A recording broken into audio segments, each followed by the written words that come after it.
This video was brought to you by my loyal patrons. Pledge today and receive exclusive perks. Link in the description.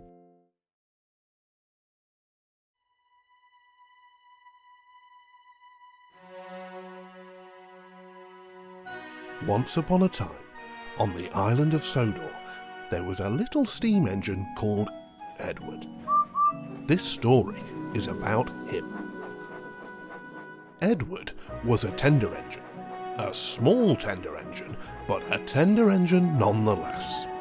He was an affable sort, and did whatever job needed doing, without complaint. But as the years went by, Edward got older, and younger engines got larger and stronger. Other engines arrived to take over the ever-increasing workload. Now, Edward lived in a shed with these other engines. Bigger and stronger they all were, and they enjoyed boasting about it. Driver seems a bit late today. Why do you care? It's not like you're going out today. I was just observing is all. Driver won't be choosing you again, little Edward. He wants big, strong engines, like me. And Henry here. Oh, yes. We are modern image. The Fat Controller brought us on to do the work that you simply can't do anymore. Your days are numbered, little Edward. I'm afraid to say... Oh, shut up, would you? No one asked. Sometimes I think you just like hearing your big fat mouth talk. I say. Don't listen to them, Edward. You'll be let out soon. They're just... letting you have a well-deserved rest is all. I can still be useful. All I need is a chance to show it.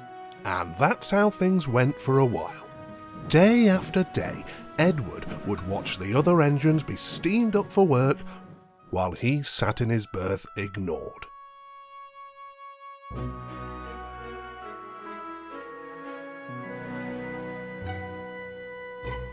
But one fateful morning... Oh, hello there. Aw, are you sad? Would you like to come out today? Huh? What? Oh, yes, please. Yes, please. Love the enthusiasm. Now, let's get you steamed up. And for the first time in a long time, Edward's boiler was warm. Once he'd built up steam, the driver pulled the lever and Edward puffed away. Look at me now. Look at me now. Enjoying the view from back here, Gordon? Needless to say, Gordon and the others were rather cross at being left behind.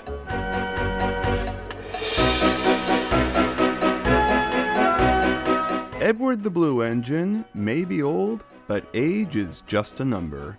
He was one of the first engines on the Northwestern Railway, and lived a life before even coming to Sodor. Thus, Edward is rather experienced and worldly, and is the voice of reason to many who seek advice. At the same time, age to some doesn't mean experience. It means being old-fashioned, and sometimes Edward is looked down by others for it. Nonetheless, Edward never takes rude remarks made to him personally, and brushes them off. When push comes to shove, Edward will stop at nothing to appease others' needs. The Fat Controller has recognized this, and as a result, Edward is still around today. I would say Edward is sort of the forgotten member of the main cast of Thomas and Friends. We all know who he is, but he definitely appears the least of everyone else. And to the casual person, he looks just like Thomas. He doesn't exactly stand out, at least visually. You know what they say, it's hard being number two. But that's what's kind of beautiful about Edward. Edward does stand out among the crowd, not by his appearance, but by his actions. He is a character I think a lot of people start to appreciate more and more as they grow older.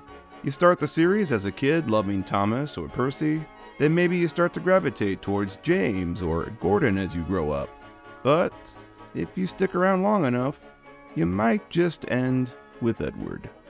One of the most asked questions I receive in my Patreon Q&As is, will you ever redo your Sodor's Finest on Edward and Gordon in the new format? And usually I answered that with a maybe, but leaning more on the side of no, because I didn't think there was really that much more to say about them that I haven't already said. Well, I went back and rewatched those videos, and goddamn, there is plenty more to talk about with these two.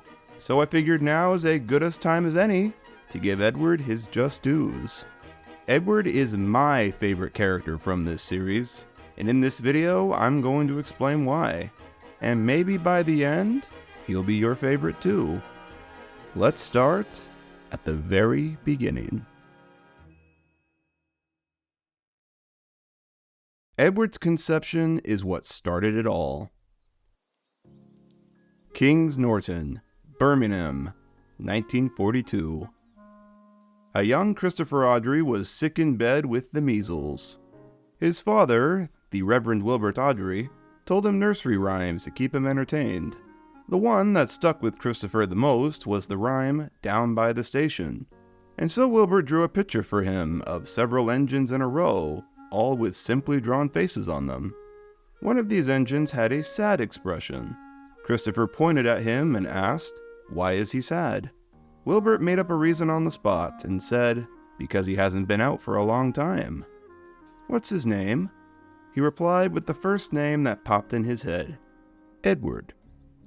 Christopher continued to ask his father about these trains, and Wilbert subsequently made up stories for them.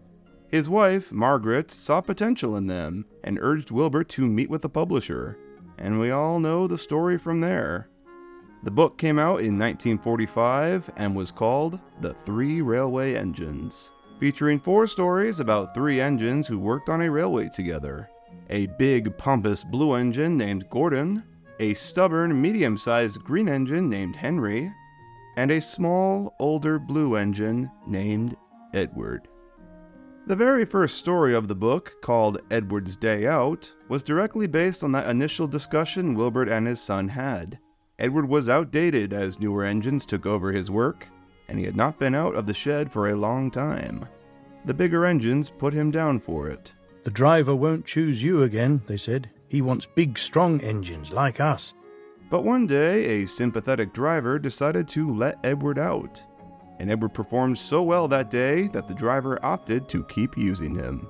A very simple story with a happy ending. The next story follows up on the big engines that Edward lived with. The main one, the big new hotshot engine called Gordon, gloats to him about his glamorous job of pulling the express. "You watch me this afternoon, little Edward, as I rush through with the express. That'll be a splendid sight for you." Karma bites him in the butt, and he is assigned to haul dirty goods that day instead. Gordon is rebellious and gives up while hauling the heavy train up the hill, and Edward is called to push him. Gordon, of course, doesn't help, and Edward does all the work. With every ounce of steam he has, he pushes the heavy train to the top. Gordon goes on his way without saying thank you, of course. Edward is unhappy about it, until the driver tells him what a good job he did that day, and that he shall be rewarded with a new coat of paint. Not far away from the Awdry's residence as a boy was the Box Tunnel, a stretch of track where the line climbed a 1 in 100 gradient. Banking engines were usually required to assist pushing freight trains, and at night, little Wilbert could hear the chuffing of engines working hard. He once stated, "There was no doubt in my mind that steam engines had definite personalities. I would hear them snorting up the grade, and little imagination was needed to hear in the puffing and pantings of the 2 engines the conversation that they were having with each other." This was the direct inspiration for Edward and Gordon's chanting as they went up the hill. "I can't do it, I can't do it, I can't do it," puffed Gordon. "I will do it, I will do it, I will do it," puffed Edward. And this right here is where the core defining trait of Edward's character stemmed from. Edward never gave up, and he was rewarded for it. We'll see Wilbert play with this formula in later books, adding greater stakes and circumstances, but it first appeared here, in its purest form. There is a lot we can infer about Edward from these 2 stories. He's an old engine, has had a history on the railway, and he saw his jobs taken away from him by the bigger newcomers. We can see some hurt here, a bit of fear of neglect. But we can also see that his age doesn't handicap him in the slightest. He performs just as well as any other engine, and is capable of doing all the same work. Age is just a number for him. He is also a 440 tender engine, which means that we can infer he was once an express type.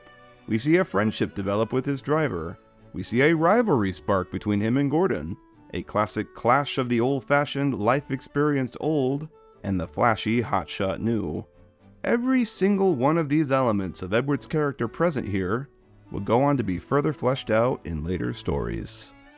The popularity of the 3 railway engines led to another book, which introduced Thomas, and then another and another.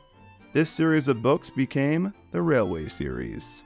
And over decades of research and world building, Wilbur and his brother George transformed this series of simple bedtime stories for children into a meticulously well thought out universe, where every location, every railway line, every significant human, and every engine had a thorough backstory, all of which aligned with real-world history.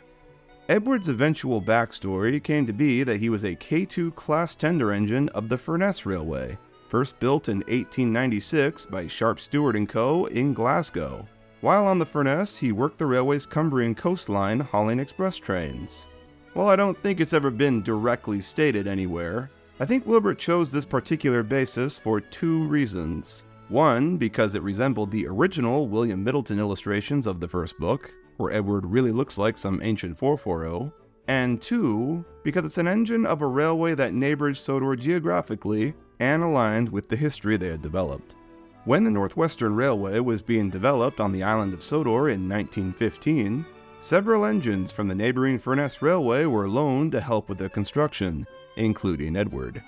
However, the Furness had found Edward to be a shy steamer, and they weren't exactly in a rush to get their now 20-year-old loco back once the work was complete. So Edward just sort of stayed on Sodor in limbo, doing whatever work was needed. In 1921, the Northwestern made an offer to outright buy Edward, and the Furness accepted it, making Edward the second engine officially owned by the railway, following Thomas, who was purchased earlier the same year. The events of the 3 railway engines occur a couple years later. By 1923, Henry and Gordon had been purchased, and Edward wasn't as in demand, resulting in him being left in the shed for a while. But over time, Edward continued to prove his worth to the Fat Controller, and continued to be integral to the railway's operation. Following extensive overhauls and modifications over the years, the Northwestern have turned Edward into quite the reliable engine. By 1948, Edward was designated to the Brendam branch line, and now mans all the passenger services between Brendam and Tidmouth. He was later joined by Boko the Diesel, who mans all the goods traffic. Edward's story began basically at what would be the tail end of life for any other engine.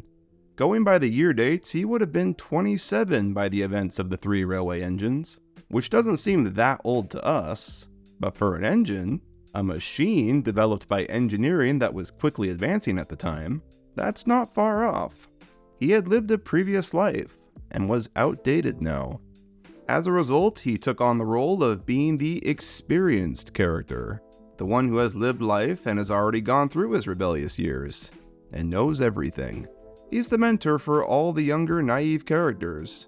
We see this in several stories, such as Thomas and the Trucks, when Edward takes pity on Thomas and offers to swap jobs with him, or James and the Top Hat, when he works with James and leads the way when they double-head a train together. We see it greatly in Trouble in the Shed, when all the tender engines go on strike for selfish reasons, but Edward is above it and continues to work, simply because it's the right thing to do, even though he faces backlash from the others for it. "They all hiss me, sir," answered Edward sadly, "and last night they said I had black wheels." We also see him mentor the newcomer Percy in the same story, and he even remarks at how well Percy keeps the big engines in their place. Henry jumped and ran back to the shed. "How beautifully you wished him," laughed Edward. "I can't wish like that." We see this in his interactions later on with Bill and Ben, where he essentially fathers them and keeps them in line when they act out. Bill and Ben, why are you playing here? We're not playing. We're rescuing trucks. There is no cause to be rude, said Edward severely. I find that he's very unlike other wiser life experiencers in the series, like Toby or Skarloey in this regard. Those two have a sort of mischievous spark to them. Skarloey isn't above instigating drama for his own amusement, see the story Steamroller, and Toby is one to just let an idiot make a mistake and then laugh at them afterwards. They're like jokey grandpas. Edward is much more of your traditional straight man, making him the clear number one choice for pretty much anyone to turn to when they need some advice, or need someone to explain what something is, for the characters themselves, but also for the audience. What you need, said Edward, is a deputation. Edward says we need a depot station. For the sake of comparison, Edward would be the one to warn you not to touch the hot stove, and then scold you after you do it. Skarloey would also warn you not to touch it, but he would also chuckle at your misfortune after. Toby would just watch you touch it, and then he'd laugh at you. Edward is very understanding, and he doesn't really have beef with anyone. He doesn't take rude remarks made to him personally. It's very rare that we see Edward get angry. It makes it all the more impacting when we do see Edward with an annoyed face. You know that when you've made Edward mad, you done f***ed up. Edward finally got his own book in 1954, the 9th book of the series, aptly titled Edward the Blue Engine. In the foreword, Edward's crew are actually given names and become characters themselves, Charlie Sand and Sidney Heber. This is unique, as this never happens to anyone else's crew. It's really sweet, I think, seeing as the driver is the one who gave Edward his second chance at life in the very first story. The fact they're named really gives the impression that they and Edward have a friendship, a history, and are probably pretty close. Every other book prior to this focused on a character, each having their own arc within it. Thomas goes from being a twat to being a hero in his book, Gordon learns humility, Henry overcomes his handicap, etc. Quite uniquely, Edward's book is not really about him, but more so, it's about the characters Edward mainly interacts with and how their lives change for knowing him. In the first story, we get a good dose of snooty Gordon and Henry getting put in their place, and Edward getting the last laugh. In the second, we see Bertie the bus chase after Edward with his passengers. In the third, Trevor is introduced, and with Edward's help, gets a second chance at life. And the final story features Edward chasing down and rescuing a runaway James. Each story is focused on a different character, and Edward is just a constant in them, with no real arc of his own. This embodies what Edward is all about, though. His role in this series is to guide the way for others, and be an example of what good character is. Everyone else has the character arc, because after all of these events, especially after he rescues James, their opinions of old clanky Edward have changed. And you will be glad to know that when Edward came home the other day, James and all the other engines gave him a tremendous welcome. The fat controller thinks he will be deaf for weeks. Well, almost all of them. There is one character omitted from this final illustration, and perhaps that was intentional. For the only rivalry that isn't totally resolved by the end of this book is the one with Gordon, the one that kicked the series off. Let's talk about this rivalry for a moment and why it's significant for this series. Let's look at what these two engines are by design. Edward is a 440 tender engine, which, in its heyday, was a top link express type. These engines were designed to haul passenger trains swiftly, and were a common sight on railways in the 19th and early 20th century. There, of course, were many modern 440 designs that were much more powerful and lasted longer, your schools classes, the Great Western City classes, etc., but Edward is clearly meant to be a more ancient type. Gordon is a 462 tender engine, a Pacific, which was a much later development, and really started taking off in the 1920s or so, at least in Britain. Clearly far more powerful than a 440, and basically replaced all that came before. Pacifics lasted till the end of steam in the 1960s, while Edward's era of 440s were already being withdrawn and scrapped long before that, with not that many lasting till the end of steam, if any. Both of these engines existed to pull expresses. We can infer Edward essentially lived a life that we didn't see, that Gordon lives in the present-day events of the books. He is a sort of mirror to Gordon in this regard, foreshadowing what will happen to him one day. And lo and behold, this happens. In the final book of the Railway series, Gordon is forced into retirement as the newest, fastest thing in railway engineering takes over his job. Gordon is put in the exact same position at the end of the series that Edward was in at the very beginning. Life is a cycle, and that's ultimately what the Railway series is all about, told through the eyes of silly talking trains. After many years of putting Gordon in his place and even saving his ass a few times, Gordon starts warming up to Edward. It's very gradual, and probably not that noticeable at first. But Gordon has a line at the beginning of Edward's exploit that sort of confirms this. At the beginning of the story, Edward struggles to get a train moving, and the engines all discuss it after he leaves. Gordon remarks, "Just pathetic. He should give up and be preserved before it's too late." Pretty damn rude, to be honest, but he specifically says he wished for Edward to be preserved. If Gordon truly didn't care about Edward, he might have said something like, "Throw him on the scrap line." But no, he does see value in Edward, and even though he thinks he may be useless now, he doesn't think he deserves such an awful fate. It's a line of dialogue that manages to be hurtful and a little endearing at the same time. I really do get the impression that over the course of the series, Wilbert simply got tired of using certain characters and devoted his time to the ones he found more interesting. You definitely see this with Thomas, for example, who had his character arc resolved early on, and after book 18, he rarely appears again. You also see this with Edward. After Edward's book, Edward doesn't really appear that much, other than small supporting roles. But Edward was the first character, and he couldn't simply just be forgotten about.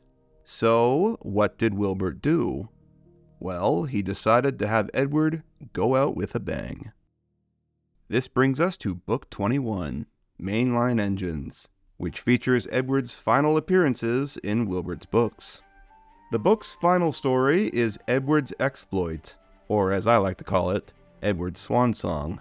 In this story, Edward is tasked with bringing a train of enthusiasts home. However, the weather changes on him, and strong wind and rain push against him, making it difficult for him to gain speed as he starts trekking uphill. He pushes himself too hard, which causes a crank pin to snap, and his side rod goes flying, destroying his frame and his splasher. This is withdrawal level damage here. Stranded in the middle of nowhere, his crew decide to give it a chance.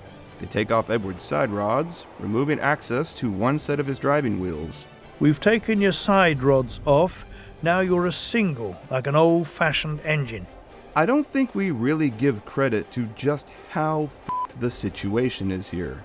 Edward is hauling a train of several bogie coaches, which is noted are filled to the brim, so they're at complete capacity.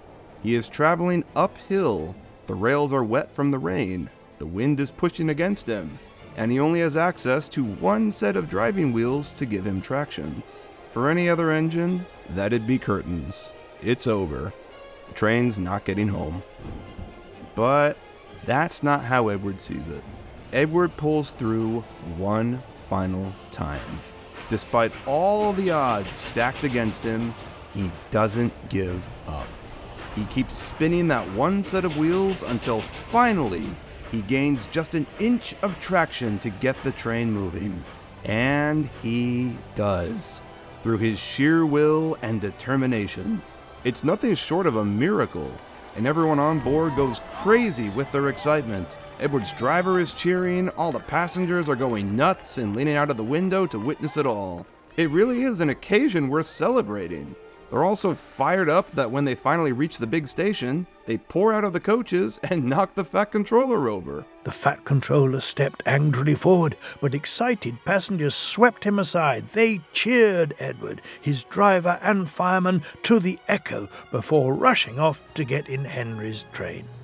It's after this momentous exploit that finally, after decades of putting him down, all the other engines finally respect Edward, including Gordon. The night of the incident, once Edward is brought back to the shed, the narrator says, Edward went thankfully to the shed, while Duck and Boko saw to it that he was left in peace. Gordon and James remained respectfully silent. Finally, there is peace. And that is how you end a major character's run in your series. The Railway series ended in 1972, after 26 books.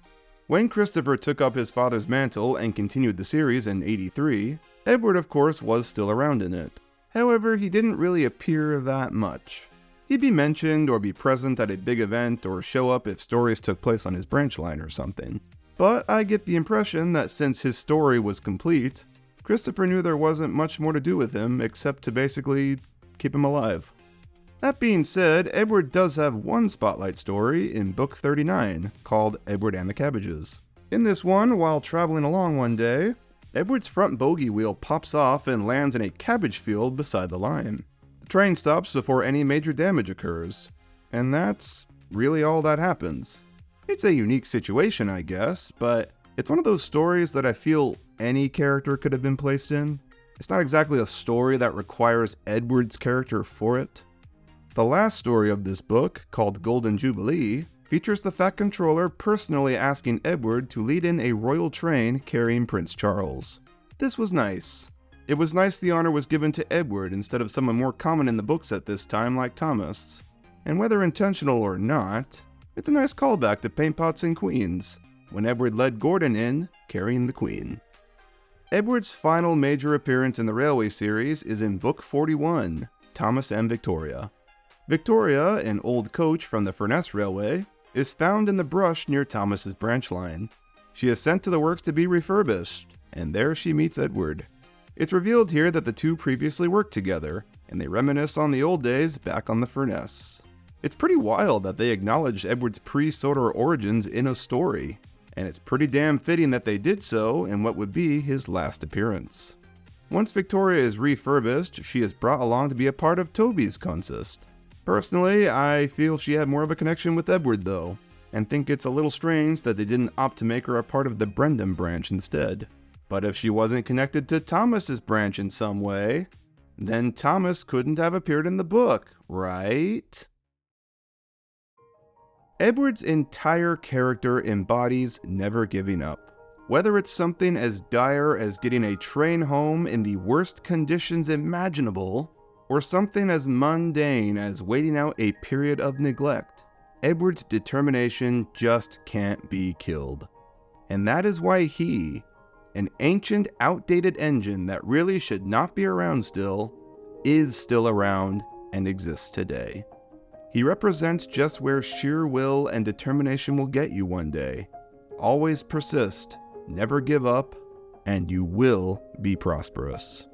He is an example to his fellow engines alike, and the audience, young or old. God damn it, he's inspiring to me, and I don't say that about many Thomas characters. He is undoubtedly an important figure of the Railway series, integral to the main overall story the series tells. And even though his story wrapped up halfway through it overall, it's nice to know that he never left. It's nice knowing he's there, a constant for the others.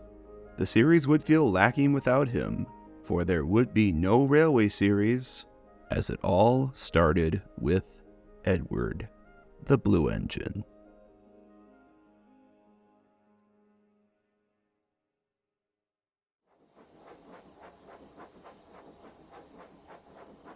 Hey, Edward's back. Well, well, well. Look who finally decided to crawl back home. Did you enjoy your little day out, Edward?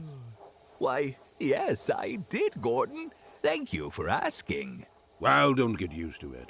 Driver only took you out today because he felt sorry for you. Oh, is that right? Because Driver just told me I did so well that he's taking me out again tomorrow.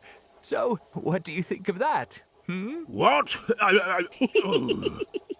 But Edward never did hear what Gordon had to say that night, for he was so tired and happy that he fell asleep at once.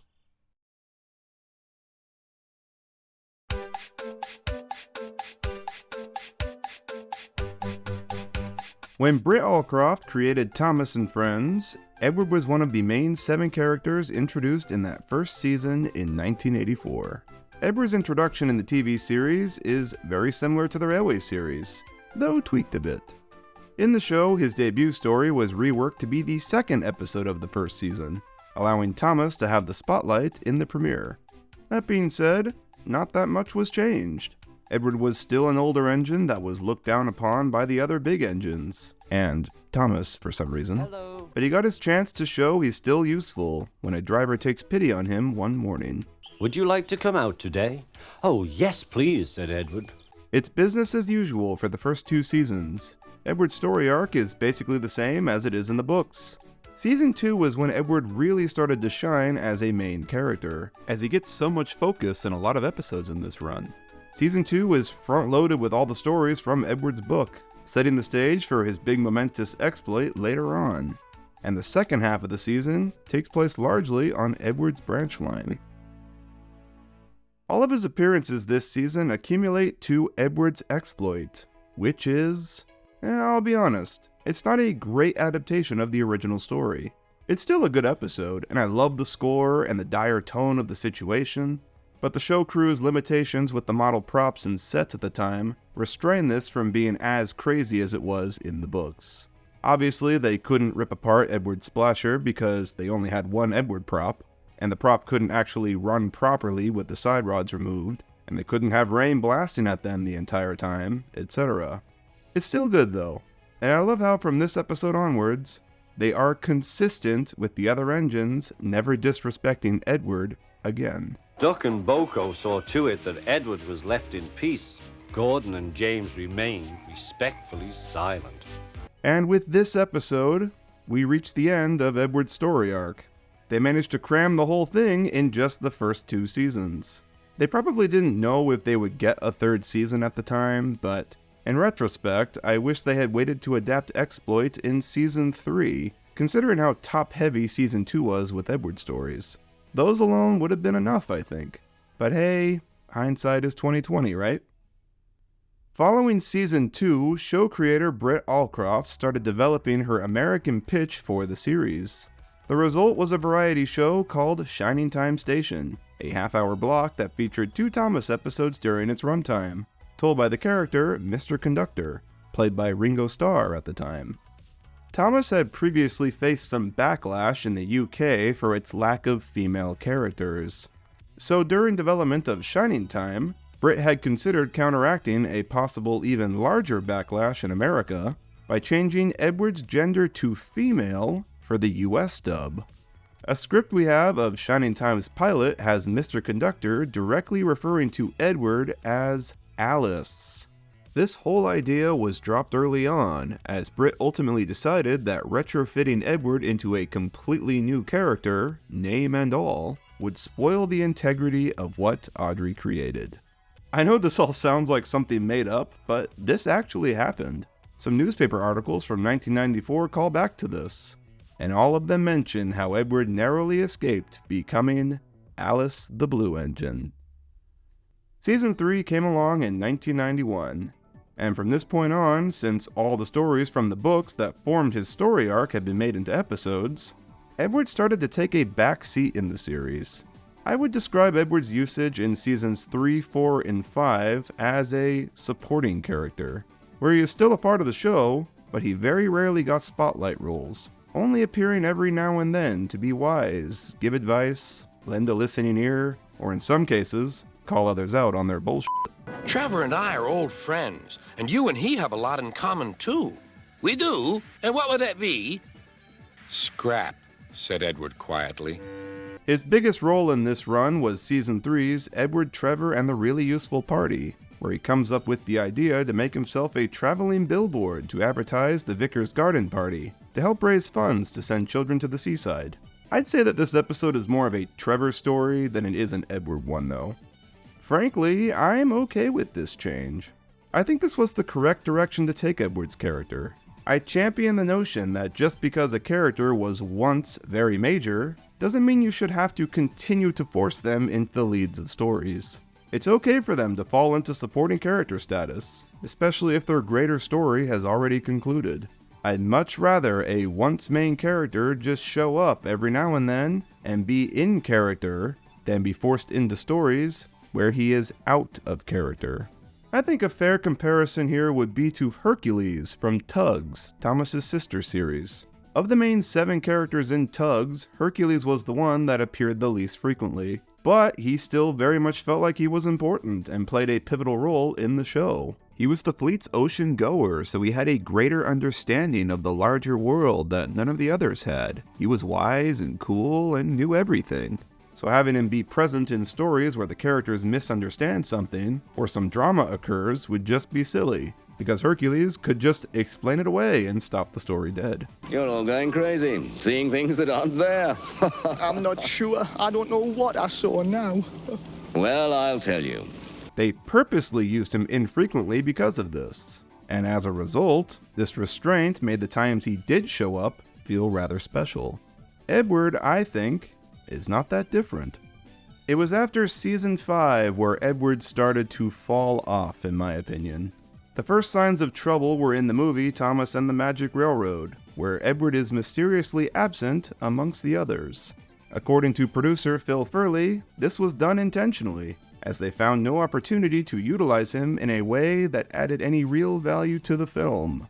Which, fair enough, I suppose, but it's still strange. Season 6... yeah, I can safely say this is where things started to go south. Season 6 was the first season to bring on a team of writers instead of having Britt and director David Bitton co-write everything. And the amount of different voices in the room really showed this year. According to testimony from then head writer Abby Grant, apparently the writing process of Season 6 was kind of a shit show, where only 15 of the 26 needed scripts were complete only 2 weeks before shooting started.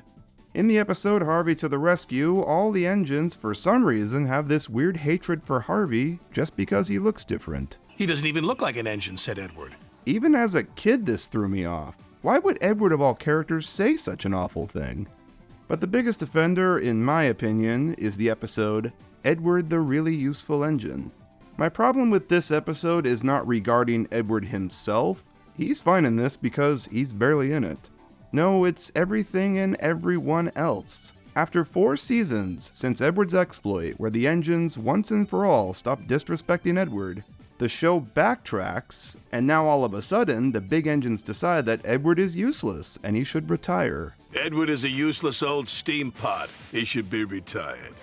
And the other big engines agreed with him. Where on earth did this come from? Why would Gordon say that now all of a sudden? The Fat Controller ends up coming up with some convoluted plan to get Gordon to apologize to Edward, and none of it makes any sense, and the apology doesn't even really mean anything because Edward never heard Gordon say the rude remarks about him in the first place. It's good to be back, Edward chuffed happily.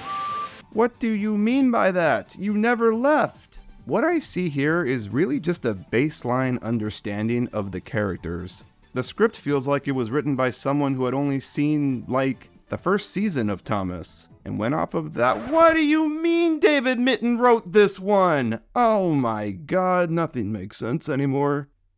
The series head writer at the time, Abby Grant, wrote the Thomas and Friends Writer's Bible following Season 6, a guide for all new writers to the series to refer to get an idea of who the characters are, the locations, the type of appropriate dialogue, etc. The Bible was very clearly based on Season 6, citing it multiple times, and the character description of Edward in this is abysmal.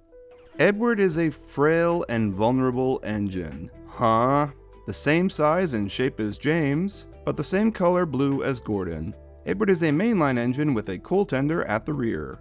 He pulls both trucks and smaller coaches and is often used as a back engine, helping push engines who need it up steep hills. This help is sometimes resented.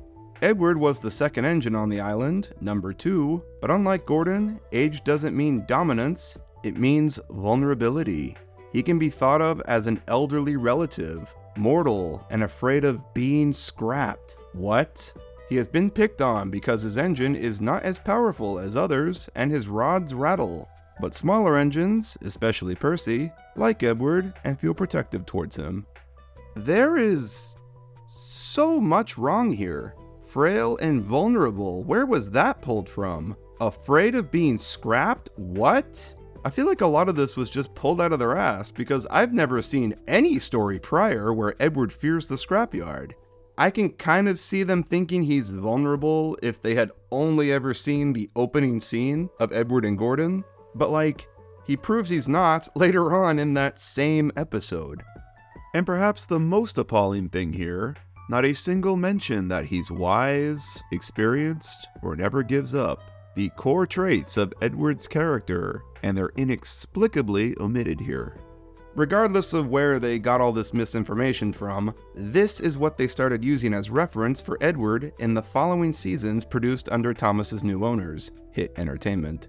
Usually when Edward was in the spotlight, he was portrayed as old and pathetic, and the others not really respecting him.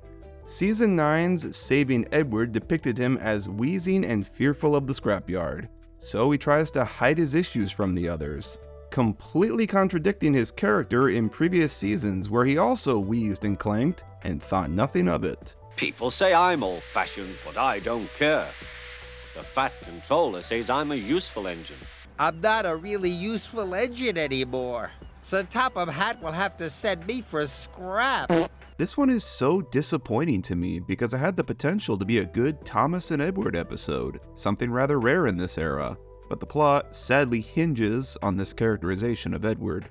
He's also shown to be pretty doubtful of his abilities in Season 11's Edward and the Mail, where he, for some reason, can't make deliveries properly. Edward wanted to ask how Percy would deliver the mail, but he didn't want to look silly. Is pulling the mail train really that different than pulling any other train? Come on. But when they got tired of exhausting that trope, then they opted to instead make him a totally different character, more akin to someone like James, such as in Steady Eddie, where he continually makes boneheaded decisions because he wants to be cheered by children. But the track ahead led to the school. Edward wanted the school children to see him, so he chuffed on towards the broken track. But the most egregious example is in Season 10's Edward Strikes Out. In this one, Gordon resents the new crane Rocky and calls him a newfangled nonsense. Edward, for some reason, agrees with Gordon. He's not very useful. He will only get in the way, echoed Edward. And then he is later rude to Rocky. I don't need your help, newfangled nonsense. First Harvey, now Rocky. What have you got against cranes, Edward? This, to me, feels like it's all a result of the writers feeling like they have to keep giving Edward leads because he's a main character, because he's a part of the STEAM team, because he's in the theme song, but also not really wanting to and also not having a clue of what to do with him. So they either kept defaulting to that abysmal character bio, or they just did whatever because they couldn't be bothered to understand the character. This era of the show was for babies, who cares, right? In my opinion, Edward was best utilized in this era when he was in a supporting role. Sure enough, all the bright sparks of Edward in the Hit era are when he popped up just to be wise, or when he showed up just to get a funny line in. Gordon said a really useful engine never needs help, moaned Thomas. I'm always helping Gordon up the hill. There is, like, one episode produced in this post-Writer's Bible era where Edward is a lead and he isn't out of character, and that's Season 7's Edward's Brass Band. And that's probably the case because this was written in 2002 before the Bible was finished. Edward is looking forward to taking a brass band to their concert, but the opportunity is taken away from him when Big Mickey accidentally pulverizes him with a ship boiler. Maybe this is why Edward hates cranes. In the end, Birdie takes the band, but gets stuck in the mud, and Edward comes to his rescue. This episode is alright. It's nothing crazy amazing or anything, but it's solid. A perfectly fine Edward story. And to be a bit more positive for a moment, I think something they actually did pretty well in this era was the friendship between Edward and James. Edward and James have always been sort of paired up since day one. I mean, Edward worked with James in his first ever Spotlight episode, and since then they've had a on-again, off-again friendship, always dictated by how James is feeling that day. Edward is impossible, he grumbled to the others. In the hit era, we get a couple Edward-James team-up stories, the best of which I think is Season 10's James the Second Best. This is a James episode straight up, and in this one, James struggles to understand why Edward was chosen to be on a billboard for the railway instead of him. And according to the others, it all comes down to, because Edward is just the best, and he deserves it. Which, again, fair enough. Instead of the usual James thinks Edward is a big dummy and doesn't listen to him routine, we get the opposite. James trying to live up to Edward's status. And it doesn't exactly end well. Edward doesn't do a whole lot in this story, but I do like how he is positioned here, as this icon of good nature that everyone looks up to and all agree deserves the recognition.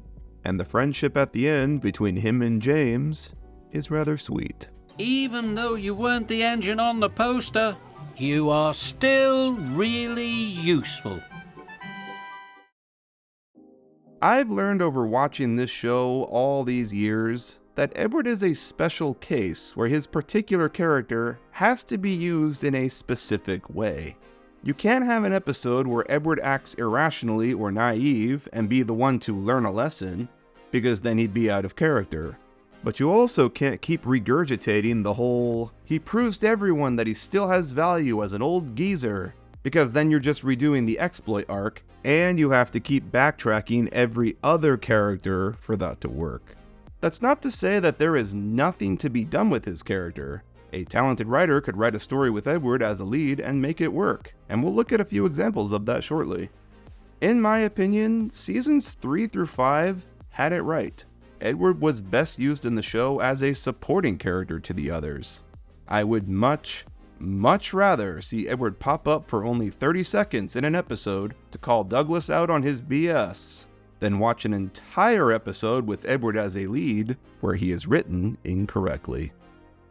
But hey, maybe that's just me. Come on! Come on, come on, come on! Arr! Oh dear, having an issue there, little Edward? It's only a few couches, mate. Can't be that heavy, surely. Not appreciating the commentary. Don't listen to them, Edward. You've got this. Yes, keep going, keep going. I've done it! We're off! Oh, thank goodness. Ooh, did you see him straining? Sounded painful. Just pathetic, if you ask me. I don't know why the Fat Controller keeps him on. Edward should just give up and be preserved before it's too late. Oh, shut up. You're all just jealous. Edward's better than any of you. Quite right, Doc. Edward may be old, but he'll surprise us all. He always does. I'd like to believe you, my dear Boko, but time is inevitable. Edward's not long for this railway. Mark my words.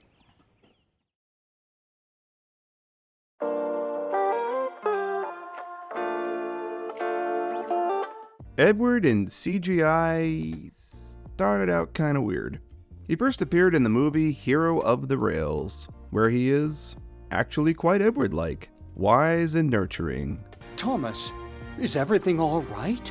He shockingly did not have a Spotlight episode in the first CGI season, and only popped up to, again, be wise or remark about something. In all my long years, I've never seen that before. Huh. This is kinda nice, actually. This feels like a return to form. But good things never last, right? Those first few Nitrogen animated seasons were basically just more hit era. Formulaic stories where the characters act dumb so the plot can happen. Edward was not immune, of course, and once he was in the spotlight in the next season, he was back to being that weird Neo-James type that acts reckless for others' approval. Is that as much fun as you can be, Edward? No, I can be much more fun than that. I'll give them this, though. They started getting better over time with him. Season 15 saw Edward the Hero, which was sort of a day in the life of Edward type of story, showing how he unintentionally bettered people's days when he came across them. This was a step in the right direction, and it certainly surprised me when I rewatched this episode a couple years ago. Season 16 saw Salty's Surprise, which focused on Edward trying to find a Christmas present for Salty. A boring, formulaic story, but at least Edward doesn't feel hardly out of character at all. He's also present in a flashback in the episode Happy Birthday, Sir, where he would give a young fat controller rides on his birthday. I really love this attention to detail. He loved riding in that carriage. I remember his smile. It would light up the sky. Season 17 saw the start of the Renaissance era, where a new team of writers were brought aboard to course-correct the series, with Andrew Brenner as head writer. That season saw a ton of improvements to the show's structure and how the characters were handled. Edward was no exception, and he once again became Sodor's wise old mentor. What does rerouted mean? It means to go a different way to the one you usually go on. With this season onwards, they seem to return to the seasons 3 through 5 approach of how they used him, with Edward falling back more into a supporting role, rarely getting the spotlight, and only showing up when his input was necessary. I find the best way to get along with Max and Monty is to ignore them altogether. And when the fat controller came, he said James was a show-off for taking so many trucks. Maybe, but right now, Philip, you're the one who's showing off. Oh. But when they did give Edward the spotlight, oh boy, it was special. His first was in Season 18's Old Reliable Edward, which is basically a redo of the episode from Season 6. Everything that episode got wrong, this one tries to amend. It basically tells the same story, but now it puts Edward in the position of power, and he is the one to force the apology out of Gordon, instead of it being some other character that takes away his agency. Oh, but I didn't think you needed any help from me. After all, I'm so old and unreliable. But I do need your help. There's another element of this episode that I absolutely love, and that's the friendship between Thomas and Edward. Thomas and Edward's friendship is one of the several things the CGI series did better than the previous eras. It was always something that was implied and shown in small bursts in the previous eras. You always knew that Thomas respected Edward. And he is so slow he makes us wait. Thomas and Percy were indignant. Old iron, slow. Why, Edward could beat you in a race any day. But their actual friendship was never really shown that often. In Old Reliable Edward, once Edward tells Thomas that Gordon was acting out of line, Thomas is immediately offended for his friend and plots a way to pay Gordon out. Maybe it's time we taught that big engine a lesson. The two work together to pull their prank on the engine and force him into a corner. The origin story movie The Adventure Begins also shines a light on this friendship, showing that Edward was Thomas's first proper friend upon his arrival on Sodor. Thomas and Edward are both looked down upon by the bigger engines at this point in time, and this common ground between them makes their friendship feel so natural and believable. Edward's role as a mentor fits into this movie perfectly, being used as a mouthpiece to basically explain things about the world to Thomas and the audience. It's not as easy as you think, Thomas. Pulling trains is hard work. Troublesome trucks can play tricks on you, Thomas. It's not the same as in the yard. They'll push you off the rails if you're not careful. The Fat Controller let him out eventually, after Gordon burst his safety valve and couldn't pull the express. All right, story time is over. This movie is probably the most exposure Edward has had in a Thomas production ever. And because continuity was so strong in this era, we even got this moment later on in the episode Philip to the Rescue, where Edward reminisces on the old days when Thomas first arrived. Yes, reminds me of a little tank engine who wanted to see the world.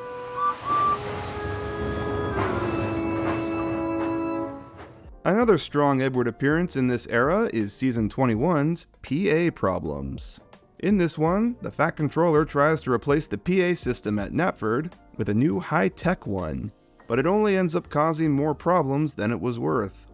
Luckily, Edward recovers the old system from the scrapyard in time and brings it back. Oh, you saved it! Oh. Just because they're old doesn't mean they're not useful.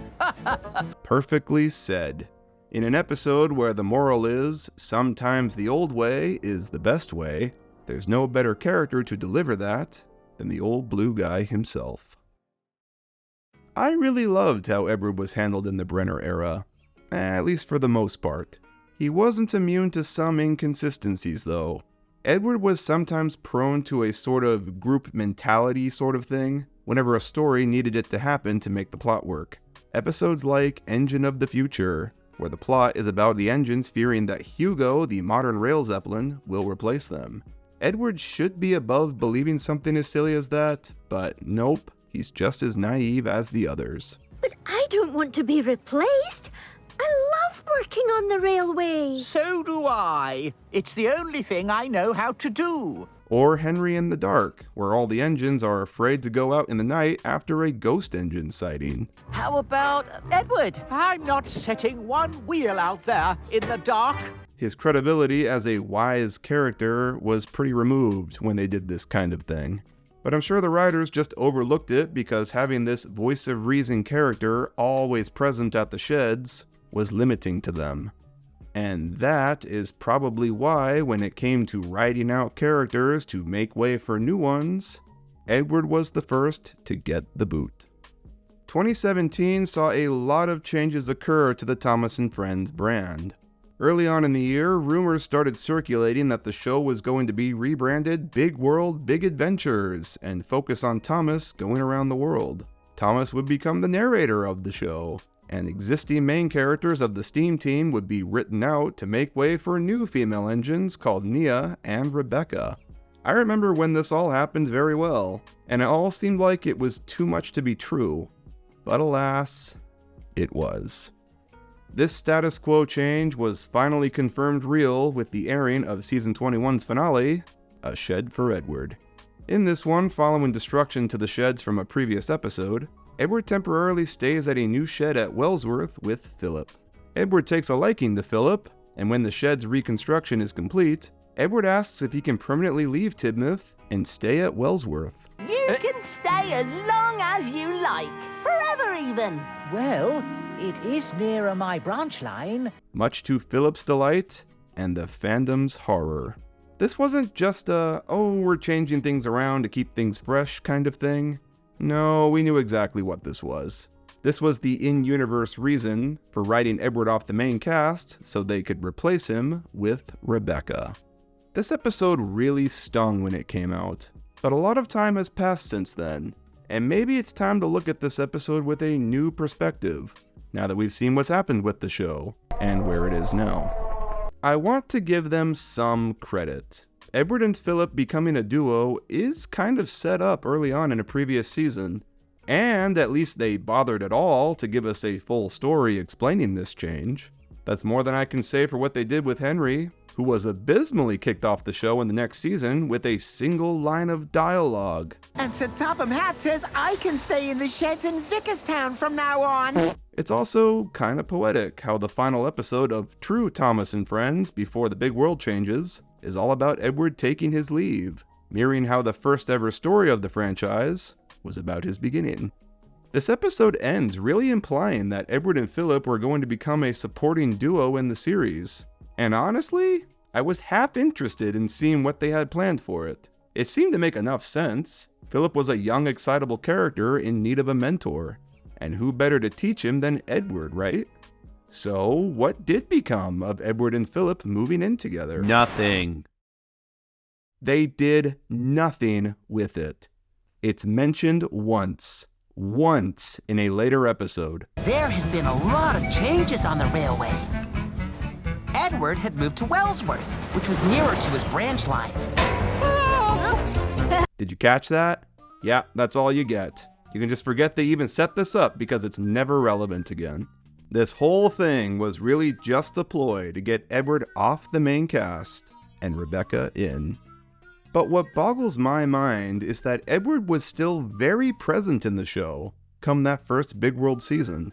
He even, somehow, got another Spotlight episode, and it was a really good one actually, focusing on him dealing with Bill and Ben. How did you? Well, let's just say nobody can hide cars better than you two, but nobody can find cars better than me. I know all your hiding places. Oh. Philip appears a decent bit in this season too, also getting a Spotlight episode where he learns to stand up to James.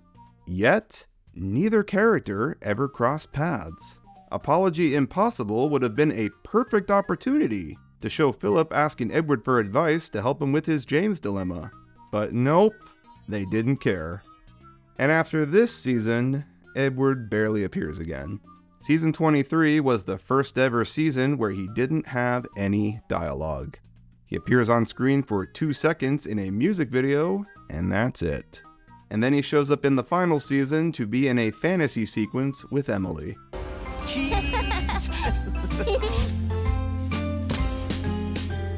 Wow. What a note to go out on. I think they really wrote themselves into a corner with the whole Steam Team concept. I don't understand why they didn't just axe the concept in general when they were making changes. If this were back in the classic seasons, there would be no Steam Team, and literally any engine could be staying at the sheds. It didn't mean that they were a main character. They were just there because the story called for them to be. It wasn't a mark of status or anything, and it felt way more real, like how an actual locomotive shed works. They could have just stopped using Edward as much without drawing any attention to it, and no one would be none the wiser. In fact, they did do this back in Season 3, as we talked about earlier, and not a single person noticed or was upset by it. But since they were so persistent on keeping the dumb Steam Team concept, they were more or less forced to write an episode explaining this huge status quo change so the audience wouldn't be confused and had to draw attention to it. And subsequently, a fan uproar occurred. The problem here wasn't Edward being a boring character that no one wanted, nor was it the notion to give more female characters the spotlight. The problem here was they refused to drop the Steam Team concept, and thus created a damned if you do, damned if you don't scenario for themselves. They wanted to have their cake and eat it too, and in the end, everyone starved. Despite all of these behind-the-scenes problems that wrecked the show, I'll give Edward this. He overall fared pretty well in CGI. There were a few flops early on, and he wasn't always the most consistent character, but once the show found its footing again and the Brenner team got involved, Edward really came back into being the Edward we know and love till pretty much the end. They even managed to do some things about him better than the previous eras. It's just a shame that he went out with little fanfare.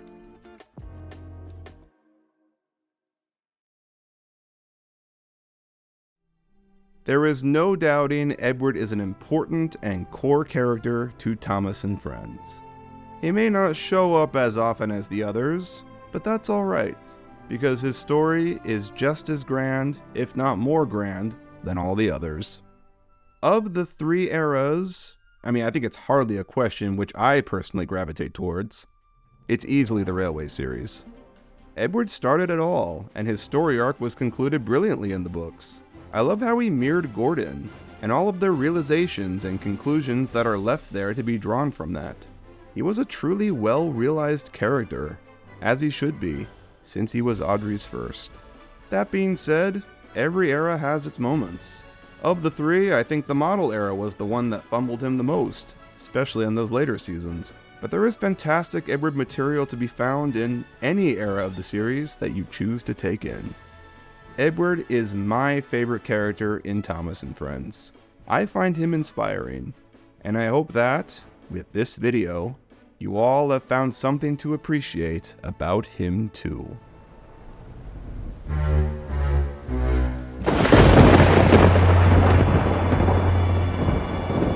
On the way home, the weather changed. Wind and rain buffeted Edward.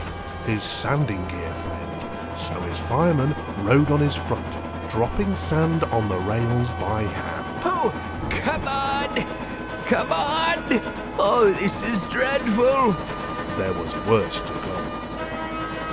Before his driver could check him, his wheels slipped fiercely. With a shrieking crack, something broke and battered his frame and splasher up and out of shape. The worried passengers stood around as the crew inspected the damage. Repairs took some time. One of your crank pins broke, Edward, so we've taken your side rods off. Now you're a single, like an old-fashioned engine. Do you think you can get these people home on one axle? They must be back tonight. I'll try, sir.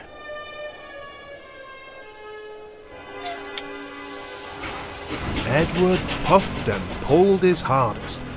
Come on! Come on! Come on, come on, come on, come But on, his come on, wheels come on! just kept slipping, and he could not start the train.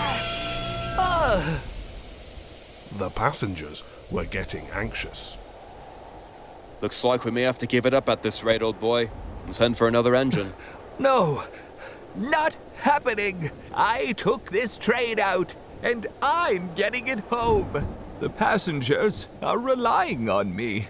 Very well. I have an idea. Okay, Edward, let us try one more thing. Driver, fireman and guard went along the train making adjustments between the coaches. All right. We've loosened the coach's couplings, Edward. Now you should be able to pick them up one by one, just as you do with trucks. Oh, that should be easier. With everyone back on board, they were ready. The driver carefully opened the regulator. Okay, let's do this.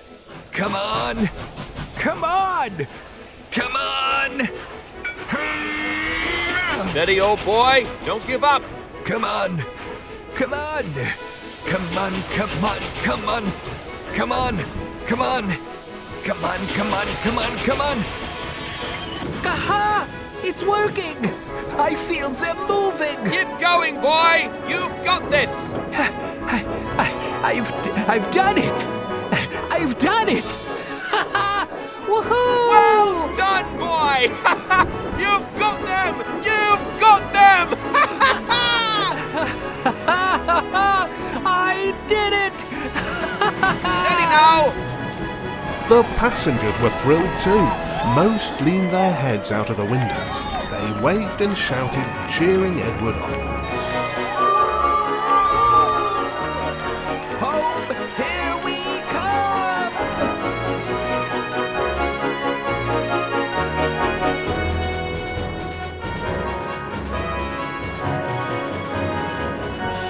The Fat Controller paced the platform. Gordon and Henry waited anxiously with their trains. Over an hour late. Unacceptable. He just can't keep up with us. Yes. Give up and be preserved. Edward is useless. Huh? Gordon was fortunately interrupted. Battered, weary, but unbeaten, Edward finally steamed into view. I'll do it! I've done it! You took your time, Edward. I'll say over an hour late. That is unacceptable. The crowd of excited passengers spilled out of the coaches and swept the Fat Controller aside. They cheered and thanked Edward and his crew. Their roars echoed throughout the station. Gordon was speechless. Edward went away for repairs, and returned home some weeks later. Hey, there he is! Well done, Edward. A real hero you are. Have to say, quite impressive. A credit to our railway, he is. Huh? Oh? I just wanted to say, Edward, you put on a grand display of what a real engine is the other day. And you are an example to us all. Perhaps I was wrong all this time, Edward. Old you may be, but useless you are not. And? And? Yes. And you will always have a place on this railway. And? And I... Come on, Gordon, you can say it. Oh, I'm getting to it. I'm sorry. Wow, an apology from Gordon. Never thought I'd see the day. Yeah. What do you think of that, Edward? Edward? But Edward never did hear what Gordon had to say that night, for he was so tired and happy that he fell asleep at once.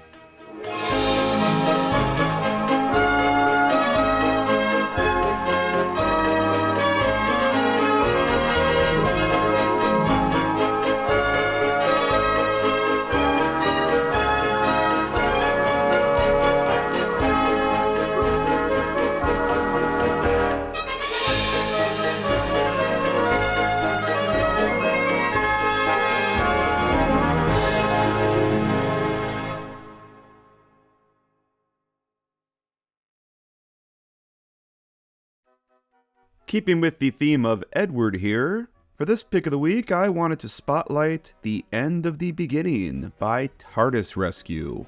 A fantastic story all about Edward and Gordon's beginnings, filling us in on everything that occurred right before the events of Edward's day out. The model work is superb, as is always the case with Dan's stuff, but how he writes the characters is what I love the most about this. If there's any video on the internet that showcases Edward and Gordon's rivalry the best, it's this. This is a part 2 to another video, aptly called The Beginning of the End, so be sure to check that one out as well. This project was huge, and it absolutely would not have been possible without the great team of people I had with me on this. This thing was truly a team effort. I'd like to take a moment to thank everyone personally. First, I want to thank all of the voice actors. Richard Browning, who you may all know as Captain Star from the Tugs Dubs, returned to voice Gordon here, and he just absolutely hit it out of the park. I can always rely on this man for a damn good voice performance. Robin Edwards returned to voice Thomas, and you all may remember him from Percy's Sodor's Finest. He voiced Percy in the intro to that video. His voice for Thomas here gave me Magic Railroad vibes. You did awesome, Robin. It's always a pleasure working with you. And of course, David Piper, who took on Edward. David had his work cut out for him for this. A lot of panting and straining his voice and cheering in this role. And the amount of takes he sent over to choose from, a godsend. I think he did a great job making Edward sound older, but not like cartoonishly decrepit old, you know? He still has some life in him. Thanks for taking the part, David, and for having so much fun with it. A big thank you to Tom Marshall, who has been in several of these things now.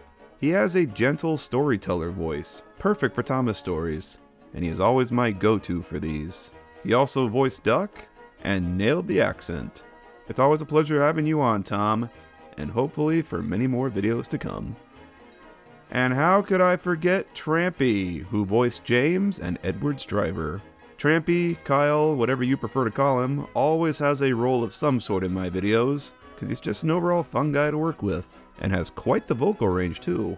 If you haven't subbed to him, check out his channel and some of the phenomenal voice work he does for all the Thomas characters. Jacob Jarrett, aka FlyingPringle, the creator of The Good Old Days, really helped me out with visual edits. His own Gauge 1 replica of Edward came so in handy for picking up angles of the character that were never used in the show. The close-up of the boiler, the wide shot in the sheds, all his model. Several of the edits you see throughout the skits were all made by him too. Thanks again for all the help, Jacob. You really help speed the process up. And lastly, I want to shout out Isaiah, or One Tram Band as you may know him, who composed all of the score for the skits in this. It was such a mountainous task, but he took it on with stride. Great communication on his part, always sending samples of themes over as he worked on them. He was just such a fun person to work with. I told him I wanted a mashup of Edward's theme and the main song from A Little Engine That Could cartoon from the 90s. And man, he just somehow made it happen. I don't know anything about music, so it just blew my mind hearing that all come together. I highly recommend commissioning him for music, so go hit him up. And lastly, I want to thank all of my patrons for being so patient with this video. I tried something new on Patreon this month, posting updates on the video as it progressed, sharing edits, the rough, and some voice samples. If you all enjoyed seeing this kind of stuff instead of the usual Q&A sessions, let me know. I enjoyed sharing it all as I worked on it. It was also nice getting some feedback too as I worked through it. That was a lot to get through. What a team of people. If you made it this far, then thank you for watching. Have a great day, everyone, and I will see you all in the next one.